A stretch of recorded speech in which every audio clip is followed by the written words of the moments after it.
کسی نے کہا کہ میری تمنا یہ ہے، آج یہ بات اس لیے کہہ رہا ہوں اور یہ پیغام اس لیے عوام کو بھی اور خواص کو بھی دینا چاہتا ہوں کہ آج ہم کو اس بات کو دیکھنا ہے کہ ہماری تمنائیں کیا ہیں، ہماری آرزوئیں کیا ہیں۔ بہت سے لوگوں کی تمنائیں اور آرزوئیں اتنی محدود ہیں کہ انہوں نے اپنی دنیا کی ترقی کو سب سے بڑی کامیابی سمجھ رکھا ہے، اور دنیا میں خاص طور پر اپنے محدود دائرے میں رہ کر تاجر اپنی تجارت کی ترقی کو اپنی بڑی کامیابی سمجھ رہا ہے، زارع اپنی زراعت کی ترقی کو بڑی کامیابی سمجھ رہا ہے، ملازم اپنے ملازمت میں ترقی پا جانے کو بڑی کامیابی سمجھ رہا ہے۔ لیکن ذرا غور کریں، محمد الرسول اللہ صلی اللہ علیہ وسلم کے تربیت یافتہ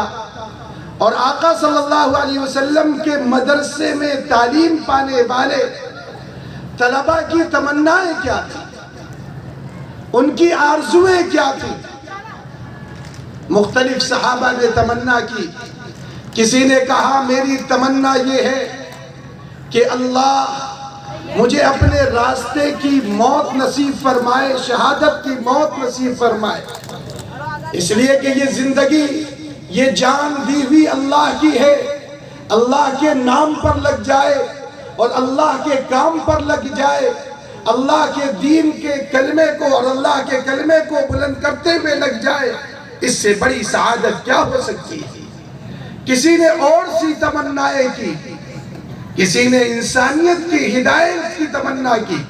عمر ابن الخطاب رضی اللہ تعالیٰ عنہ نے اس وقت فرمایا کہ میری تمنا یہ ہے کہ میرے پاس سعد ابن ابی وقاص رضی اللہ تعالیٰ عنہ کے جیسے، ابو عبیدہ ابن الجراح رضی اللہ تعالیٰ عنہ کے جیسے، خالد ابن الولید کے جیسے افراد موجود ہوں، اور میں ان کو دنیا کے مختلف علاقوں میں اللہ کے کلمے کو بلند کرنے کے لیے، اللہ کے دین کی دعوت کی نشر و اشاعت کے لیے ان کو مختلف محاذوں پر بھیج دوں، تاکہ وہ وہاں جا کر اللہ کے کلمے کو بلند کرنے والے بنے، اللہ کے دین کی دعوت کو پھیلانے والے بنے، امت کے لیے نافع بن کر مختلف جگہوں پر پھیل جائے۔ آج کوئی شخص اگر مجھ سے پوچھے کہ اس علاقے میں، اس ادارے میں آ کر کیا تمنا ہے، تو ایک تمنا کہ حضرت مولانا ایوب صاحب کے جیسے افراد امت کو مل جائے، جو اس علاقے کے اندر 1993 کا ایک وہ منظر بھی سامنے ہوگا آپ لوگوں کے سامنے، جب یہ علاقہ بنجر تھا، جہاں نہ قال اللہ و قال الرسول کے زمزمے تھے، نہ یہاں رفاہی کام تھے، لیکن اللہ کے ایک بندے نے جب اس فکر کے ساتھ اور لگن کے ساتھ یہاں پر آ کر اپنے آپ کو ڈال دیا، اور مرکز نظام الدین کے بزرگوں کے مشوروں سے اور وہاں کے اکابرین کی رائے لیتے ہوئے اپنے اس قافلے کو آگے بڑھایا، تو آج آپ دیکھ رہے ہیں کہ آج اس علاقے کے اندر ایمان کی بہاریں ہیں، جہاں طالبان علوم نبوت ایک طرف علم حاصل کر کے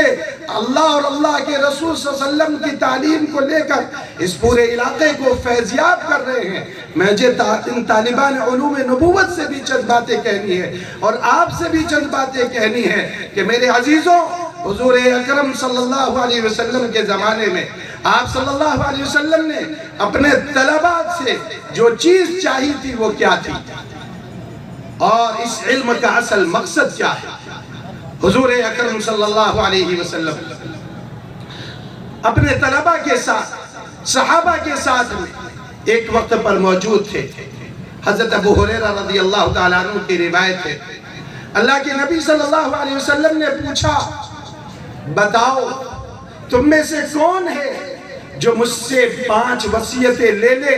اس شرط کے ساتھ کہ وہ خود بھی اس پر عمل کرے